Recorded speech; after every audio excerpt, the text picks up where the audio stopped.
Boa noite a todos. É realmente uma alegria estar aqui com vocês. A Rose manda abraços. Ela, como coordenadora do trabalho infantil em Sapiranga, tem ensaio para o culto de Natal, que é semana que vem. Imagino que de vocês também será, não é?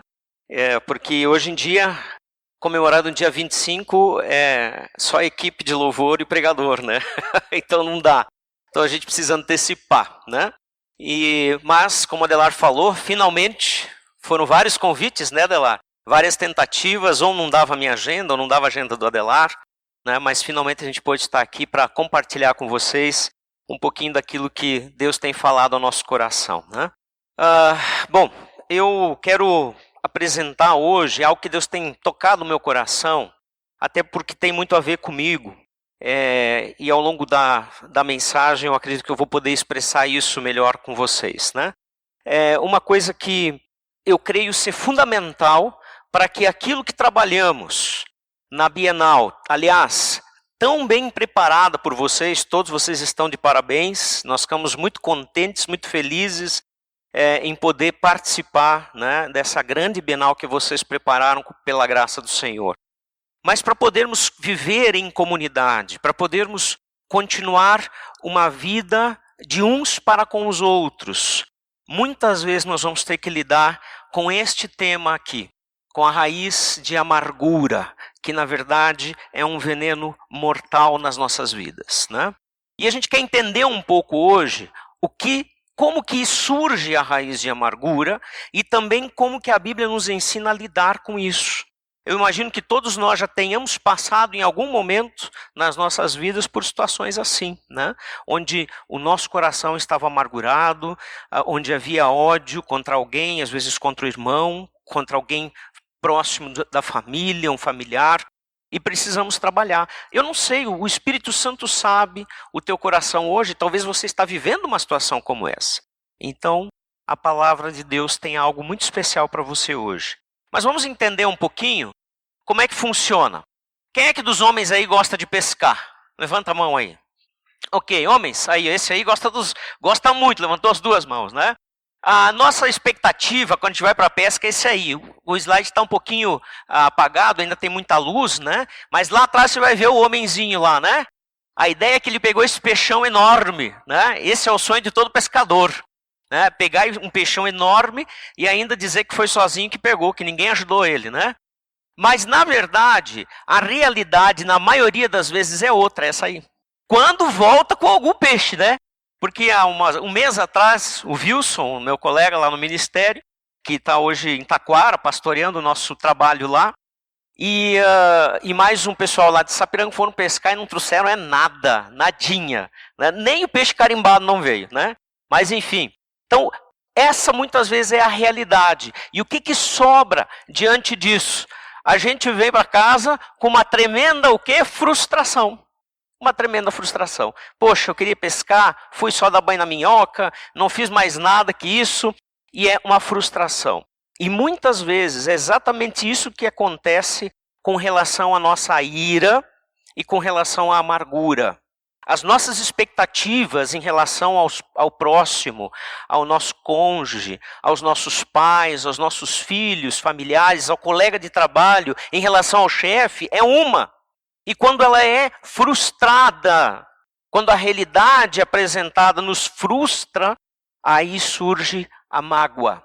E que muitas vezes é alimentada no nosso coração, vai crescendo e se torna então na tal raiz de amargura que a Bíblia trata. Essa é, a maioria das vezes, a verdade do que acontece. Então, o que nós queremos ver hoje? Que a amargura, ela é fruto da ira não tratada e contamina a muitos, de acordo com a Bíblia.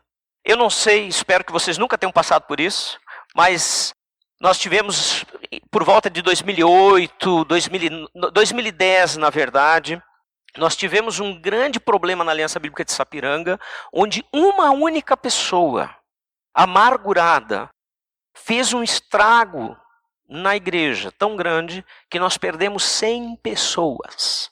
100 pessoas. Uma única pessoa contaminou a muitos. Foi essa a realidade. Nós tínhamos 230 pessoas em células, né? E no final de 2012, nós estávamos com 130 pessoas. Né, com resultado daquela raiz de amargura, foi se espalhando, e por não ser tratada, e muitas pessoas, na grande maioria das pessoas, na grande maioria delas eram pessoas não maduras, pessoas que ainda estavam novas na fé, alguns que nem se converteram, mas que já iam participando há muito tempo, e que estavam num processo e poderiam ser ganhos através da célula, já participavam da célula, mas ainda não tinham tomado uma decisão por Jesus. Um grupo inteiro saiu, uma célula inteira saiu da igreja. Né? E por quê? Por uma raiz de amargura de uma pessoa amargurada que não tratou adequadamente a sua vida. Né? É lamentável, não é?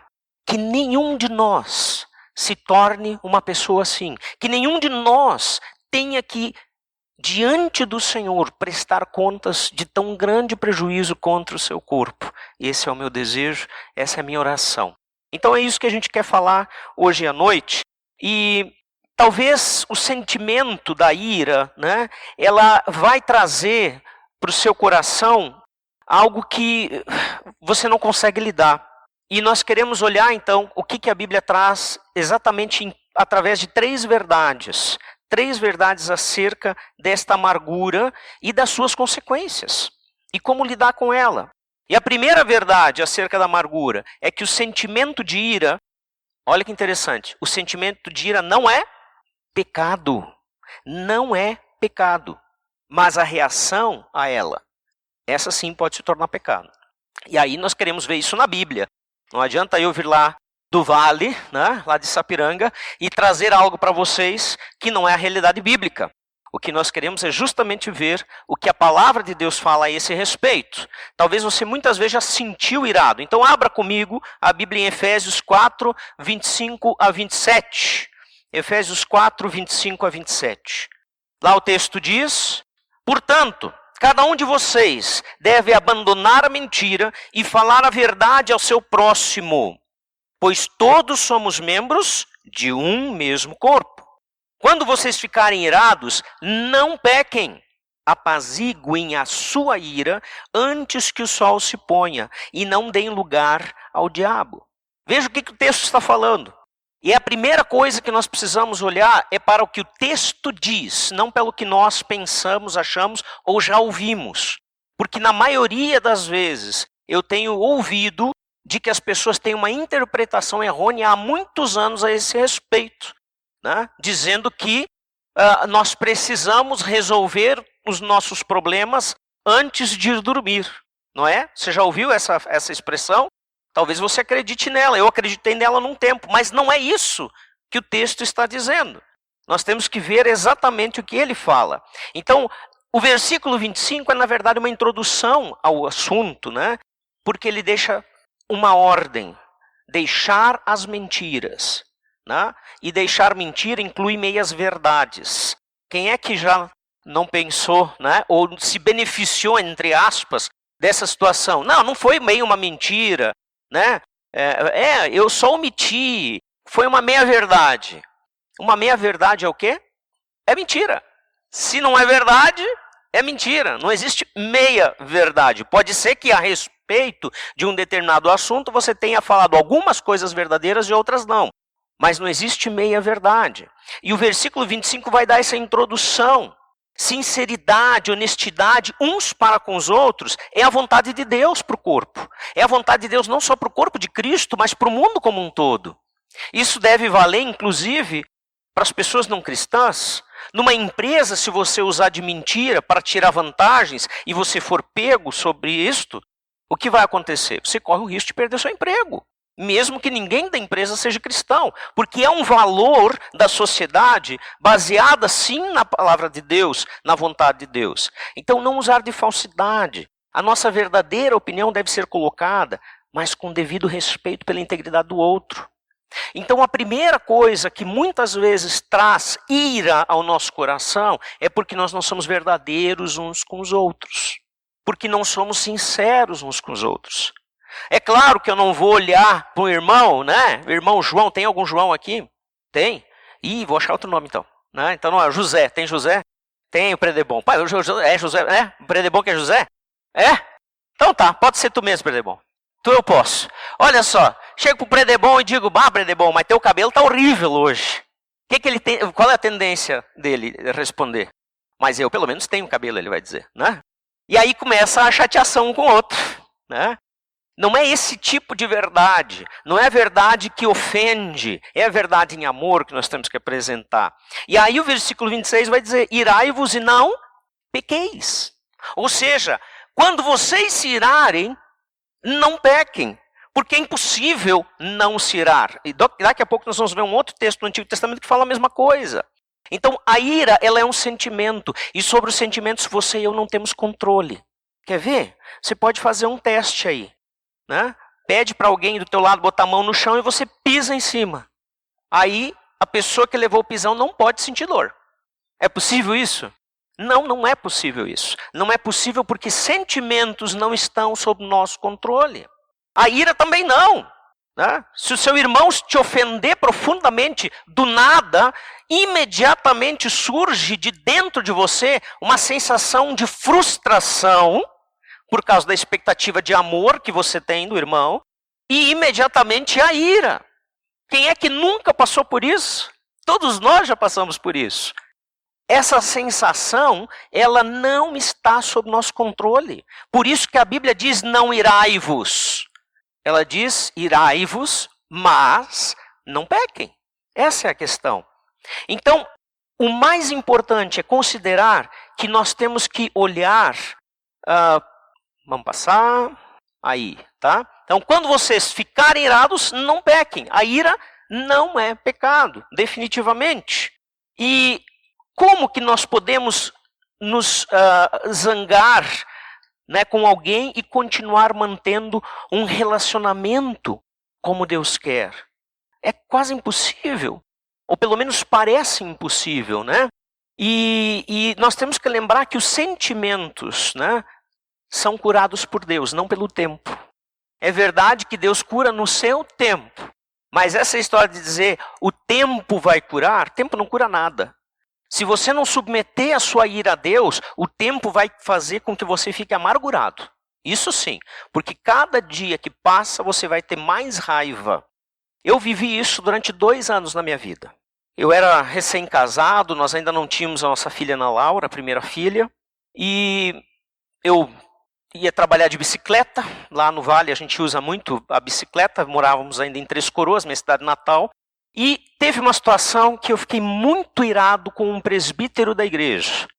E esse presbítero era uma igreja luterana, né, de confissão luterana, porém com um trabalho de avivamento, de conversão, muitos convertidos. Esse presbítero era para ser convertido também, Deus o sabe, eu não sei, mas Deus o sabe. E nós tivemos uma grande desavença. E ficamos mortalmente machucados e feridos um com o outro. Ele passava por mim. E para piorar, a gente morava no mesmo bairro. Né? Então, quando eu voltava do trabalho, eu passava por ele. Ele no carrão dele, né? E eu na minha bicicleta, a Judite. Né? Então, a Judite, quando eu falo Judite, não é outra, tá? É a minha bicicleta que eu levava, inclusive, a Rose. Então, e aí, a gente trocava olhares furiosos. Era terrível, ele tinha uns 20 anos mais que eu, e eu muito irado com ele, e dava para perceber que ele tinha a mesma ira. Eu tenho certeza que se ele pudesse, ele passava por cima da minha bicicleta, de mim, com o carro dele. Né? Enfim, isso durou durante 2 longos anos, e isso me fez muito mal. Muito mal. Até que um dia eu fui conversar com uma irmã na fé, que estava fazendo o 1º ano do Seminário Teológico de Gramado, e ela disse, fazia ministério com o nosso grupo de jovens, e ela disse, Giovanni, tu sabe o que tem que fazer. Eu falei para ela o que estava acontecendo no meu coração, ela disse, tu sabe o que tem que fazer. Você precisa pedir perdão da sua parte. Marli, eu sei, mas é tão difícil, mas é possível. Essa é a tua parte. Mas Marli, ele não vai pedir, isso é problema dele. Mas Marli, se eu falar para ele que eu fiz errado a minha parte, ele vai pisar em mim. Entrega para Jesus. E ela foi firme comigo. E eu reconheci Deus falando através dela. Porque eu sabia dessas coisas todas. Na verdade, foi só aquele puxão de orelha. E eu marquei para ir conversar com ele. Liguei para o escritório dele, a secretária disse só um momento. Eu disse, preciso falar com fulano. E só um momento e ela disse, olha, ele não pode atender hoje. Pois é, mas eu precisava muito falar com ele, então peça para ele que eu só preciso marcar um horário para conversar com ele a hora que ele quiser. Só um momento. Ela voltou, falou com ele, disse, quarta-feira, às 5:30 da tarde. É o horário que as fábricas param de trabalhar lá em Três Coroas. Ok, eu pego a minha bicicleta, ando 3 quilômetros, um sol escaldante de quase 40 graus. Chego lá, molhado de suor, entro e espero e digo, olha, vim falar com o fulano. E ela diz, só um momento. Depois de quase meia hora, quando o ar-condicionado já tinha me congelado com o suor, né? Ela disse, ele não pode te atender hoje. Ok. Ele deu alguma data? Não. Então, até logo. Pego a minha bicicleta, né? Já quase congelado, volto para o sol de 40 graus, né? E vou para casa. Imagina como? Feliz, alegre. Senhor, por que, Senhor? Por que eu tenho que pedir perdão para esse crápula? Vai, Giovanni, para casa. Tu sabe o que tem que fazer. No outro dia eu ligo de novo. A secretária outra vez e diz, olha, ele vai receber você tal dia, não lembro mais que dia foi. Na casa dele, às 8 horas da noite. Era meu vizinho, opa, ficou mais fácil, de noite, já não é mais tão quente. E eu chego lá, ele me recebeu, fora de casa, no quiosque. E eu fiz o que eu tinha que fazer. Eu vim aqui, Senhor, pedir perdão por tal e tal e tal situação. E não coloquei as minhas razões, só pedi perdão pelo que eu falei de errado. E sabe qual foi a resposta dele? Sim, eu te perdoo. Não, não foi. Peru de merda, eu sabia que tu ia vir para cá pedir perdão para mim. Desculpa pelo palavrão, mas foi o que ele disse. Eu sabia. Não tem nada na cabeça, não sei o quê. O que tu tá pensando que tu é? E eu só lembrei da Marli, fica quieto. Aguenta, entrega para Jesus. E eu dizia, Jesus, só tu. Quando ele terminou de me ofender, eu disse, pois é, meu irmão, mas eu ainda queria saber se você me perdoa. Não, tá, eu te perdoo. E assim a gente se despediu e terminou o problema. Mas Giovanni, como que terminou o problema? Ele fez tudo isso e piorou? Pois eu vou dizer para você, eu me senti livre, totalmente liberto. E a ira foi embora. De que maneira? Deste jeito ali, porque Deus curou. Porque olhando e ouvindo a história, dá vontade de ficar mais bravo. Mas Deus curou. Então, gente, isso é um exemplo que eu vivi. Graças a Deus, por enquanto, na minha vida foi só esse. Espero que tenha sido o único que eu tenha aprendido, que eu não preciso passar de novo por isso, né? Então, nós podemos lidar com a ira dessa forma. Agora, olha o que esse salmo diz, que também tem a ver com o versículo que nós lemos de Efésios, né? Que é um paralelo, né?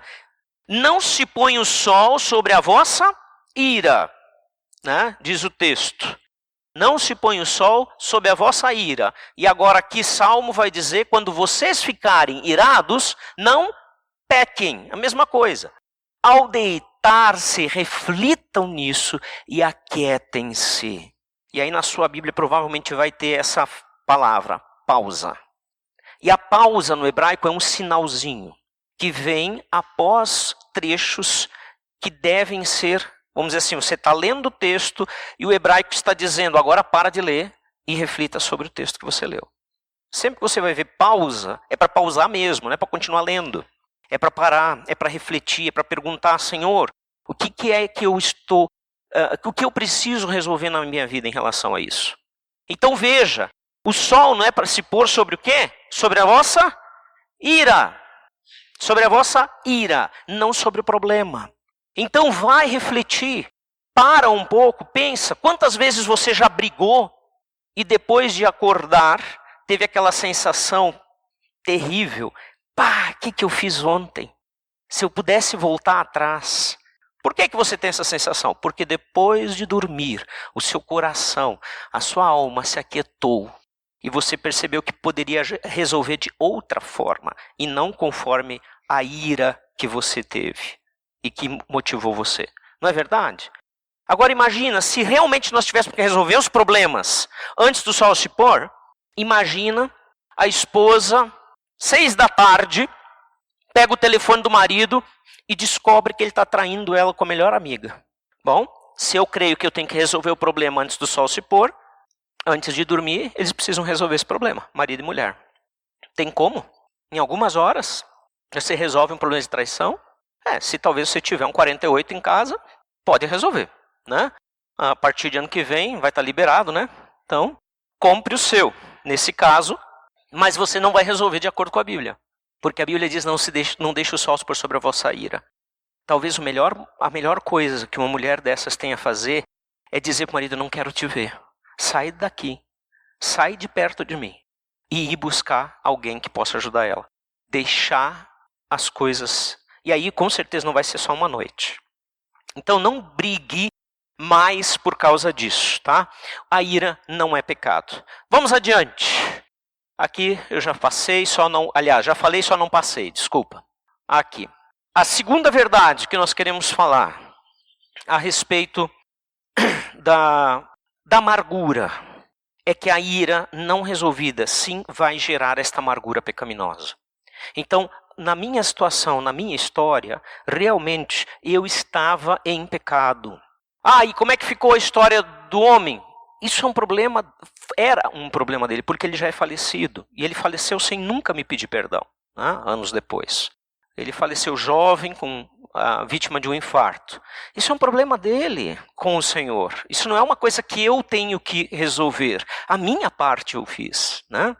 Então, a ira não resolvida, ela vai gerar amargura pecaminosa. Então, o texto bíblico de Romanos 3, 9 a 18, ele indica, melhor, esse é um livro que eu indico para uma leitura devocional, se você quiser anotar, Romanos 3, 9 a 18, quem sabe essa semana refletir um pouquinho sobre ele, né?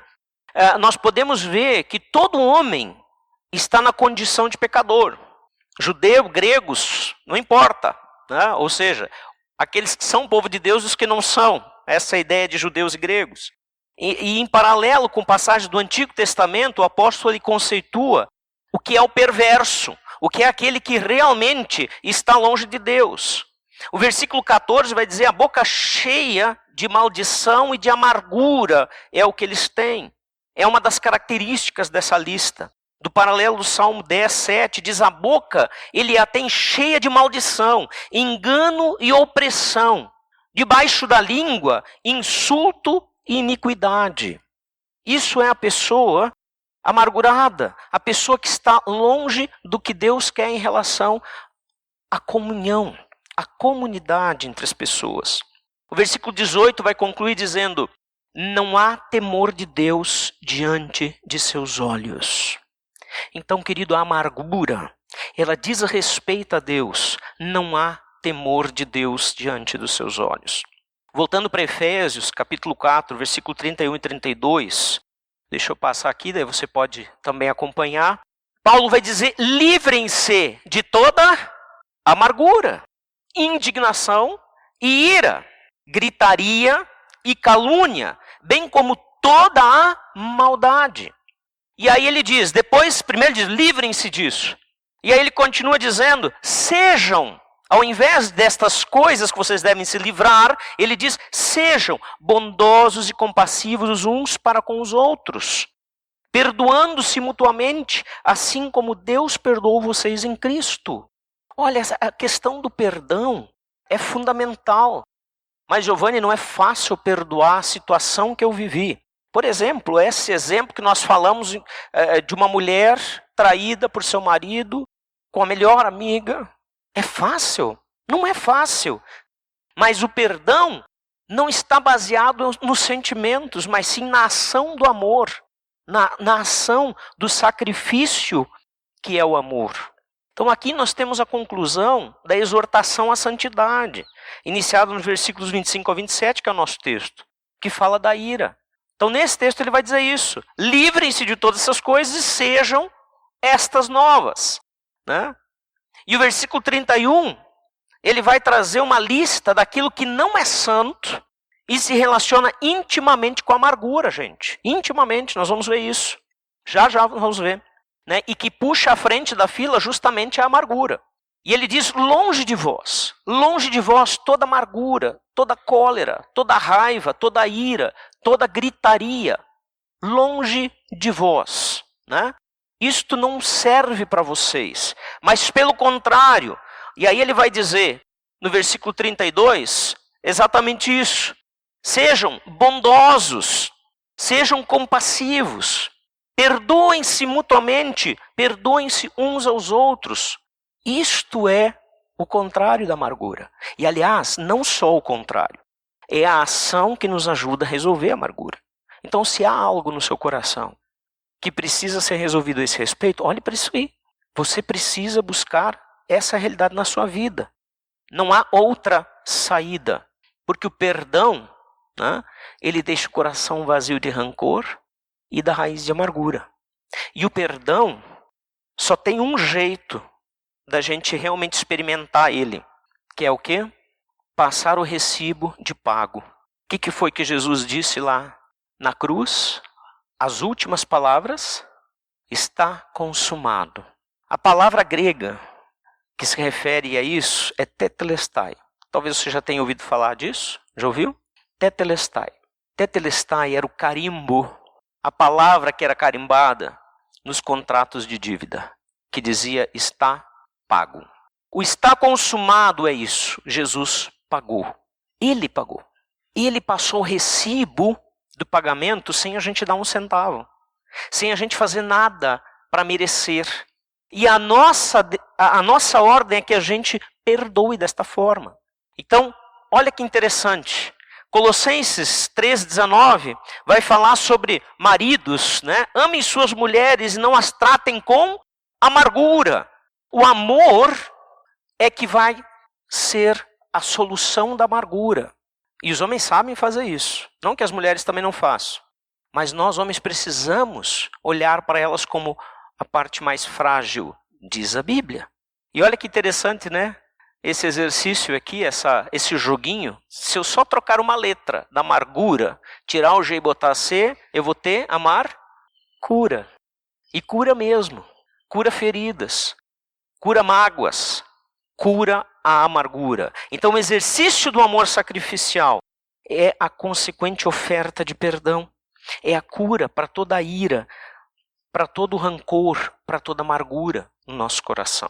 E em terceiro, finalizando, a amargura contamina todo o ser e se alastra pelo corpo, se alastra pela igreja. Isto é trágico, é triste e é uma grande verdade, né? Então, essa é a estratégia preferida de Satanás para desmantelar o corpo de Cristo.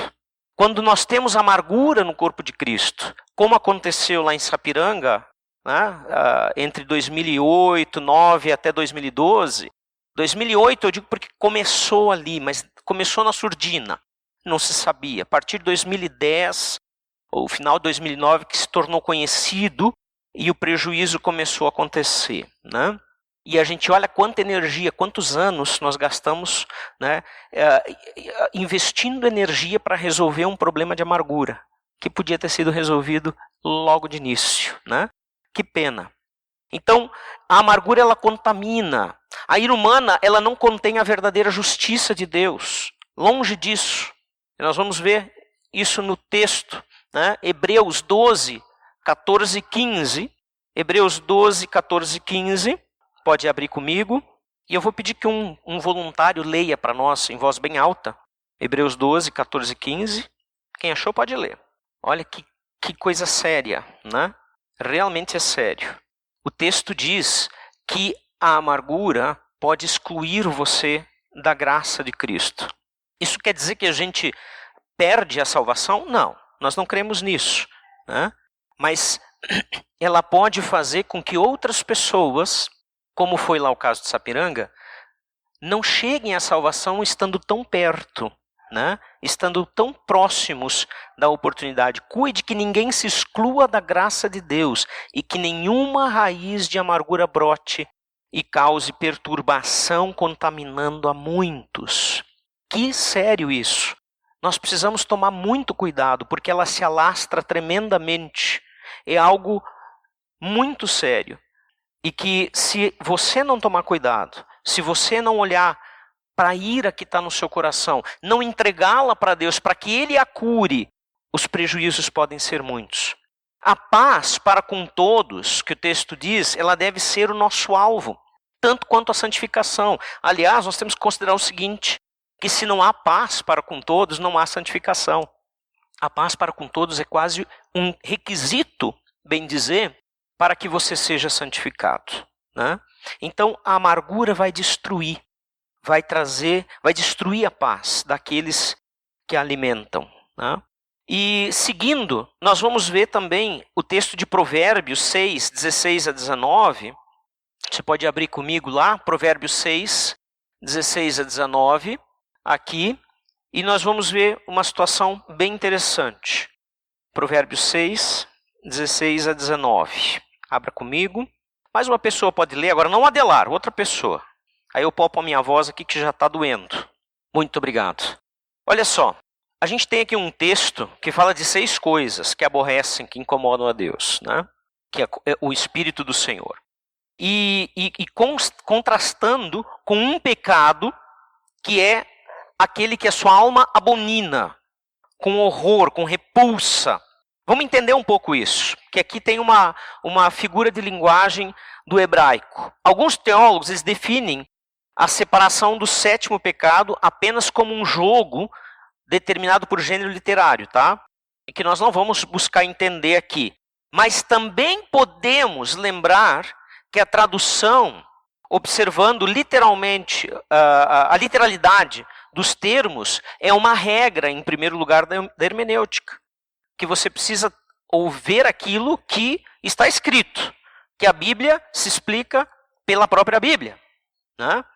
Então nós vamos ver nessa lista, os versículos 17 a 19a, define a lista das coisas que são apresentadas como a definição dos pecados que desagradam a Deus, que sim, são pecados, não é que são menos pecado, né? E aí você vai ver ali toda essa lista. Olhos altivos, língua mentirosa, enfim, tudo que foi lido, que você pode ler.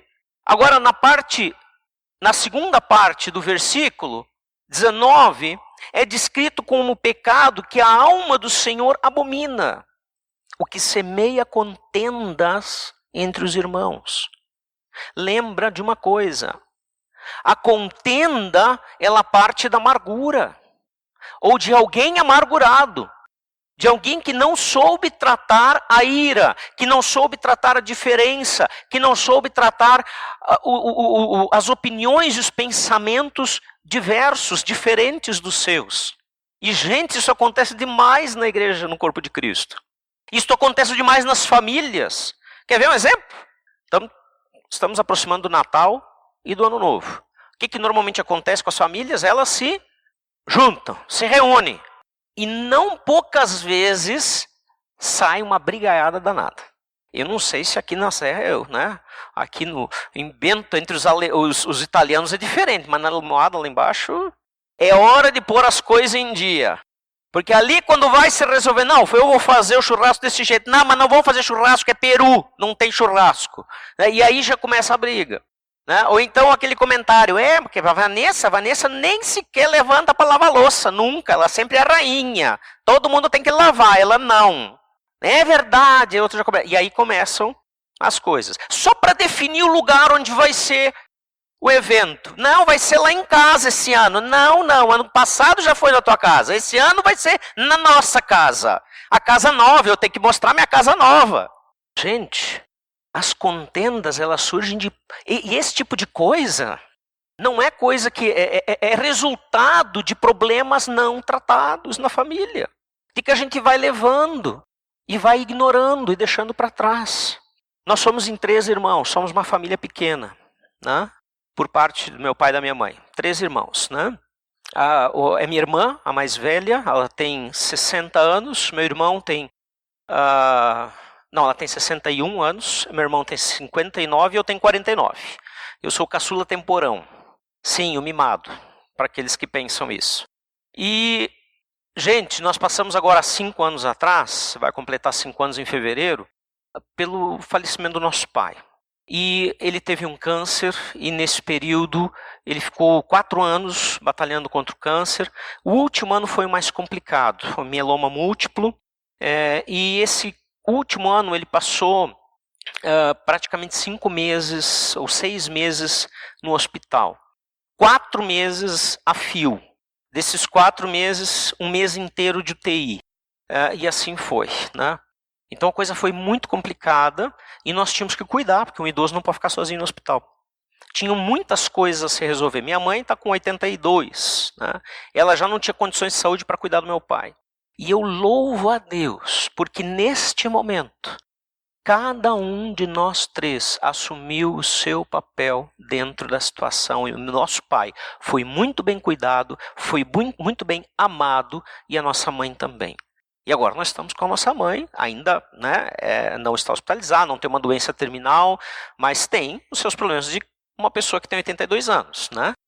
Eu tenho 49 e desde os 45 não lembro de ter levantado sem dor, né? E tem um problema grave? Não, além da dor nenhum, né? E dizem que depois dos 40, se a gente não sente dor é porque a coisa está feia, que a gente já morreu, né? Então, mais ou menos isso aí. Então imagina minha mãe, né? E a gente está tendo que lidar com isso. E graças a Deus, nunca houve briga. Gente, eu estou acentuando graças a Deus. Por quê? Porque realmente eu estou muito grato a Deus. Porque isso não é obra nossa, é obra de Deus. Nós três somos cristãos, né? E Deus nos ajudou a não ter divergências nessa situação, a não ter problemas. Cada um fez o seu papel, um ajudando o outro. Esse é outro momento que muitas vezes nós vamos ter brigas nas famílias, amargura surgindo, não por causa do momento, mas amarguras antigas, que nessa hora aparecem e que vão trazer sérios problemas. Lembre, o que semeia contendas entre os irmãos aborrece o coração de Deus. Não seja você essa pessoa jamais. Finalizando o nosso tempo, o que nós vimos hoje é que o sentimento de ira, ele não é um pecado, necessariamente, tá? Você não vai encontrar na Bíblia lugar nenhum para provar que a ira é pecado em si. Mas que a sua reação a ela pode se tornar um pecado, isso você vai encontrar muita base, como as que nós vimos aqui. Em segundo, a ira não resolvida ou não tratada, ela vai resultar em amargura pecaminosa. Não tem outra saída. Se você não tratar, eu não vou ficar amargurado, só vou ficar irado. Não, vai dar em amargura. E a amargura traz destruição. A amargura contamina todo o ser e se alastra por todas as pessoas em volta, porque eu sempre vou buscar aliados para a minha amargura. Então, esta é a nossa conclusão do texto que nós vimos hoje, do estudo de hoje. Quando eu perguntei para Adelar, o que eu devo falar, Adelar? Ele disse, olha, fala sobre a amargura que todo mundo se odeia lá em Bento. Agora ele está pensando se tu era meu amigo. Não é mais. Não, ele não disse isso. Ele disse, pede para Deus revelar. Fala o que Deus te mandar falar. Gente, se eu fiz certo, eu não sei. Vocês vão saber. Se eu trouxe a palavra de Deus para o teu coração, eu não sei. Vocês e Deus vão saber. Eu não preciso saber. Eu desejo que de alguma forma essa palavra seja de Deus para a vida de vocês. E eu penso assim que a gente pode pensar, e a gente pode usar como perguntas para refletir na nossa vida, né? Será que você precisa perdoar alguém? Sem querer expor pessoas, pense em quem você precisa perdoar. Talvez ela nunca vai pedir perdão e você tenha que perdoar. Qual a medida que o Senhor nos ensina a perdoar? Mateus 6,12. Anota aí na tua Bíblia, ou abre aí ela e marque. Mateus 6,12 diz a medida exata que você precisa perdoar. Vamos orar? Pai querido, nós queremos entregar em tuas mãos os nossos corações, as nossas lutas, as nossas ansiedades e, por que não dizer, a ira e a amargura que possa haver em nós. Tu sabes, tu conheces. A palavra diz que tu esquadrinhas o nosso coração e o conheces para tratar com a nossa vida segundo a necessidade. Então nós cremos, Senhor, que mesmo que tenhamos amargura ou ira escondida dentro de nós, que quem sabe nem nós mesmos nos damos conta ainda, tu podes resolver isso. E a nossa oração é, traga cura, traga restauração e traga verdadeira comunhão entre nós e entre nossos familiares, entre nossos amigos, entre nossos colegas de trabalho, entre nossos pais e filhos e assim por diante. Esse é o nosso desejo. Que o teu povo seja conhecido pelo perdão pelo bom relacionamento, pela vida em comunidade, pela forma de tratar os problemas e as divergências. E que isso traga mais e mais pessoas para junto de Ti por causa do nosso testemunho. Mais uma vez, Senhor, obrigado por esse tempo. Obrigado pelo privilégio que tenho de compartilhar com esses irmãos aqui e que possamos sair daqui tocados pelo Teu Espírito Santo. Em nome de Jesus. Amém, Senhor.